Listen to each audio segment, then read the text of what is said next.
Ustam hazır mıyız şefim? Şef sen misin? Şef benim de sen de yardımcı şefsin. Bak, Komi. Komisin. Şey dersin, mutfak için biraz şıkım.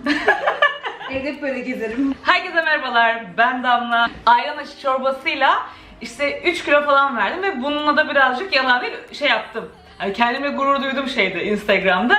Orada da çok sorun oldu. Ayran aşı çorbasını bilmeyen de çok kişi var demek ki aranızda. Ve bu çorbayla nasıl kilo verdiğimi de çok merak eden var aranızda diye düşünerek bugün sizi mutfağımda ağırlıyorum. Burada gerçekten bir yemek kanalı gibi ayran aşı çorbasını yapacağız. Lafı dolandırmıyorum. İlk önce genelde malzemeleri verirler değil mi? Hani ihtiyacımız olan malzemeler. İlk iki malzeme söyleyeceğim size. Zaten en önemlileri bunlar.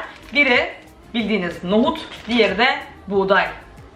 Bak çok önemli. Buğday ve nohut. Bunlar olmadan zaten çorba olmuyor. İkisi de benim tarafımdan dün haşlandı. Yani çorbayı aslında 5 dakikada yapmak istiyorsanız bunların önceden hazır olması yeterli. Buzdolabına gidiyoruz. Olur mu ya? Sen ne? Nane Bak bunu koyarım. Koy. Nane ve dereotu. Nane olmaz okey mı? de, nane okey. Dereotlu o kişisel damak tadına kalmış bir şey. Ben severim, sıkıntı yok. Ben size önce kadraja sığmıyorum ama malzemeleri göstereceğim, ondan sonra beraber yapıma başlayacağız. 1. Süzme yoğurt. 2. Bildiğimiz yoğurt ama ben laktozsuz aldım. Çünkü bak bunu söylemem gerekiyor. Yani süt ve süt ürünleri her zaman şişkinlik yapıyor. Diyet yapıyorsun ama zayıfladığını hissetmiyorsun. Ben bu diyeti yaptığım süre boyunca şiştim. Bildiğiniz göbeğim davul gibi şişti. Normalde de şiş ama o başka bir şişlik. Yani onu anlayabiliyorsunuz. O yüzden hani ben kilo vermedim gibi düşünmeyin. Bırak yani çorbayı bitirdiğiniz an, o diyeti bitirdiğiniz an tartıya çıktığınızda zaten şok oluyorsunuz. Nane, dereotu ve kase. Kase olmazsa olmaz. Bu video için bir kase aldım bakın. Şöyle bir kase aldım. Dümdüz bir kasede yapsaydım o kadar etkilemezdi siz ama şimdi kase yüzünden etkileneceksiniz, ondan eminim. İnternetten tariflere bakarsanız çok birbirinden farklı şeyler görürsünüz. Hani herkes çünkü çok başka yapıyor. Ama ben kendi damak tadıma uygun şekilde yapacağım. Önce şu yoğurdumuzu açalım. Mesela bazıları sadece süzme yoğurtla yaparken bazıları sadece normal yoğurt kullanıyor. Bu da size kalmış. Ben kıvamı daha koyu sevdiğim için süzme yoğurt kullanıyorum. Bak bu kafama göre, tamam mı? Yani gerçekten şey vermiyorum, ölçek vermiyorum ama burada biz şu anda 3 kişiyiz. Hepimize yetecek şekilde yapacağım ben. Normalde bu arada kendime yaptığımda da şey yapıyorum. 3 günlük falan yapıyorum. 2. 3 de buna koydum. Önce bir karıştıracağım, sonra şeye bakacağım. Siz söyleyin. Kıvamına karar vereceğim. Hani yemek programlarına konuk katılır ya, kendime öyle. Şey derler, ben de yapıyorum evde bunu. Çok güzel oluyor. Çok çocuk yiyor. Çocuklar çok sever. Yaz aylarında mükemmel bir karışım oluyor. Hem dinç tutuyor. Çocuklarım ve eşim bayılıyor. Midemizde rahat ediyor. Ağır da değil. Şöyle suyu koyuyorum. Kıvam ayarlayana kadar. Bakayım mı ben bize? Bu bize yetecek gibi bir şey değil.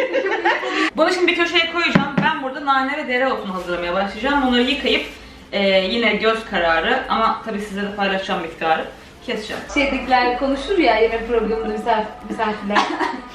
Ben şey de ekliyorum, maydanoz. O da güzel oluyor. Evet, yayınımıza kaldığımız yerden ne? Bu burada bekleye duruyor. Biz de ne yapacağız? Bu sırada dereotlarımızı ekleyeceğiz. Uçlarını kopartıyorum. Ve bundan sonra minik minik böleceğim çünkü bilmiyorum yani bence çorbanın içine kaybolması daha iyi oluyor. Belki ağzınıza böyle bütün gelmesini seviyorsanız bilemeyeceğim ama. Günde kaç kere yememiz gerekiyor peki bunu? Ya da hangi öğünlerde? Öncelikle sorunuz için de. Ya şöyle, şimdi bak onu da anlatayım. Güzel bir soru sordu. Ben mesela sabah kalktığımda genelde hakikaten bak yataktayken daha kahve sipariş veriyorum. Çünkü hem kahve benim biraz iştahımı kesmiş oluyor hem de bilmiyorum ya, sabah kahveyle başlamak daha iyi geliyor. Şimdi ayıptır söylemesi, tuvalete de çıkabiliyorum. Ki metabolizmam çok yavaş benim gerçekten. O yüzden kahveyle başlıyorum.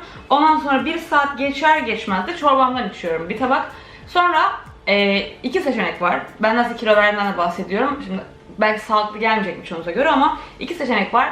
Eğer çorbayı içtikten sonra çok böyle acıkmadıysam bir çorba aşırı tok tutuyor. O buğday ve nohut yüzünden. Çok fazla acıkmadıysam ya protein sütü içiyorum. Mesela içimin, Danone'nin protein sütleri var. Onlar çok güzel.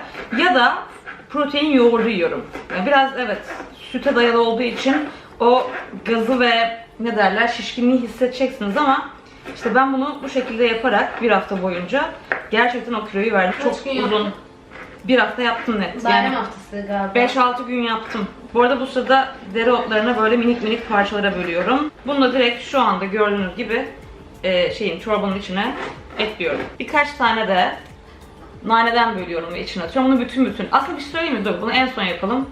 Çünkü sunuma da önem versek iyi olur. Bir dalın bütün yapraklarını aldım diyebiliriz. Evet, bir elimi yıkayacağım. Bir sorun daha olacak. Tabii ki. Ara öğünlerde başka ne yiyorsun? Hiçbir şey yemiyorum. Hiçbir şey Hayır, sadece işte bunu yaparken su içiyorum bayağı bolca. Kahve yine içebilirim. Mesela dışarıdaysam kesin kahve içiyorumdur. Ama ara öğün diye bir şey yok. Mesela ben bunu yaparken meyve bile yemedim. Biraz ciddi, sert bir diyet ama siz yani yaparken sıkılmıyorsun çünkü açlık hissetmiyorsun. Bu arada şu anda bakın size de göstereceğim. Görüyorsunuz değil mi? Belli belirsiz. Zaten çok olduğu zaman bayıyor. O yüzden böyle içerisinde minik minik işte yeşillikleri görmeniz yeterli bu kıvam için. Şimdi nasıl geçiyoruz? En önemli kısma, o da nohut ve bulguru ekleyeceğimiz kısım. Yine bence bu kısımda da ne kadar seviyorsunuz o önemli. Ama ben bulguru mesela daha yoğun koyuyorum. değil o ya. Ay, bulgur dedim ya. Yarma o. Yarma, buğday, ne demek isterseniz. Öyle bir şey. Daha yoğun koyuyorum. Çünkü asıl sizi tok tutan bu. Şimdi şöyle 3 4 5 bir 5 kaşık koydum, karıştıracağım. Karıştırırken de burada şeyi anlıyorsunuz ha. Hani şuna değiyor ya, o yoğunluğu anlıyorsun. Bu arada hiç hatırlatmıyorsun, tuz koymadım. Koyuyor musun? Biraz koyuyorum ben. Ben koymuyorsun diye düşündüm. Biraz. Hadi bir kaşık da marul için koyuyorum, o sever. Evet. O sever. 6 yemek kaşığı koydum. Nohut kısmında da mesela Lidya dedi ki biz nohut koymuyoruz dedi. Değil mi? Ama işte bazı mesela restoranlarda koyuyorlar. Onu da normalde şimdi ben onu 5-6 kaşık koydum ya. Bunu sadece 2 ya da 3 kaşık koyacağım. Ama daha çok tok tutar işte. Evet ve bence yerken çok lezzetli oluyor. Bence Büyük de. büyük parçalar nohut gelmesi. Bir şey daha söyleyeceğim. Mesela servis eden yine bazı restoranlar üzerine bunun bildiğiniz yağ döküp getiriyor. Öyle bir şey yapmayın çünkü o zaman gerçekten hiç diyetle alakası olmayacak bunun. Galiba kara fırın, emin değilim. Oradan bir kere sipariş ettim. İçine böyle ufak ceviz taneleri koyup göndermişler. O da çok güzel oluyor. Hani mesela ara öğün dedin ya az önce. O da çok mantıklı. Eğer normalde ceviz, fındık vesaire bir şey yemiyorsan koy bunun içine, olsun bitsin. Ağzım sulandı ya. Benim de. Vallahi ağzım sulandı. Nohut kokusu. Bir hoca. Size bir kıvamı gösteriyorum önce. Bakın bayağı koyu. Ben nasıl koyu? Ben bu şekilde seviyorum ama şimdi tadacak olanlar için de Ben de koyu severim. çok bu arada. abartmadan. Ben de Koyu mu seversiniz? Bunu sevmem yani. Ha tamam, süper o zaman. Neyse ki onlar da benim gibiymiş. Yoğun olsun. Diğer türlü bayağı ayran gibi oluyor. Yani pipetle içersin o derece. O yüzden en güzeli bence katı bırakmanız bunu. Şimdi bak size yaklaştım. Kıvamı daha net görebilmeniz için. Çok az su koydum. Ve yine katı. Ne oluyor ya? Her yere sıçrıyor. Yine katı. İçindeki parçaları görebiliyorsunuz. Bu.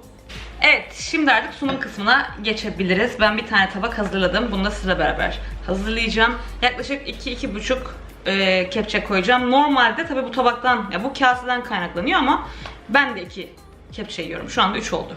Normalde 2 kepçe yiyorum. Üzerine nane yaprakları koyacağız. Tamamen görsellik için. Evet, oha çok güzel yaptım ya.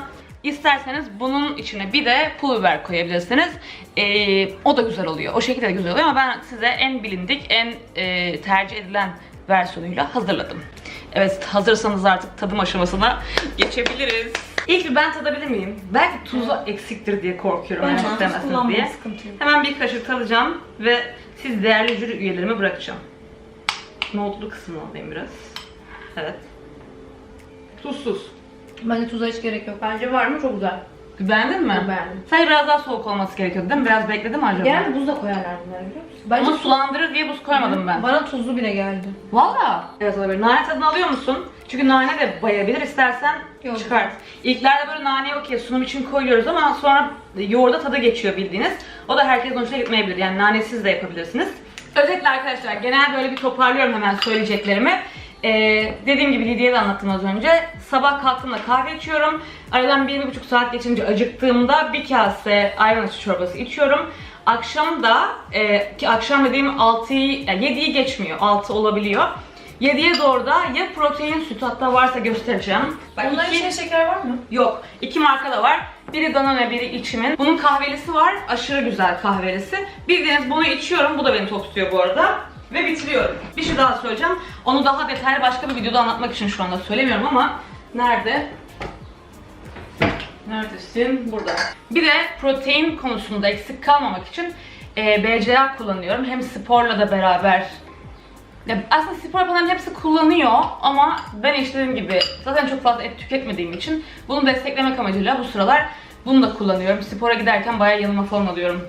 Ne oldu? Hayvan gibi yiyorsun. Biz anne yiyoruz. Çok güzel olmuş. Bir yağ yakıcım var bu. Yağ yakıcıdan kastım aslında depolanmış yağları atmaya yarıyor. Ve hepinizin bildiği L-karnitin var. Bunlar tamamen sporda kullandığım şeyler. Şu anda çok size bilgi vermeyeceğim. Yanlış bilgi vermekten de korkuyorum. Tam anlamıyla öğrendiğim zaman ve gerçekten etkilerini görmeye başladığım zaman size de paylaşacağım. Ama şu anda mesela basketbol oynamaya çıkıyorum neredeyse her akşam. Basketboldan önce içiyorum L-karnitini ve bilmiyorum belki de o da işe yaramış olabilir kilo vermemde. Jüri üyelerim çorbalarını içerken ben kendim bir tabak hazırlayacağım şimdi. Ve eğer başka bir tarif öneriniz varsa da mutlaka paylaşın. Bir sonraki ben de öyle deneyeyim. Bu kadar. Umarım beğenmişsinizdir ve umarım deneyeceksinizdir. Hepinize çok teşekkür ederim. Görüşmek üzere. Hoşçakalın. Bye. Kaç puan verdiniz onu da söyleyin. Ha. 10 üzerinden.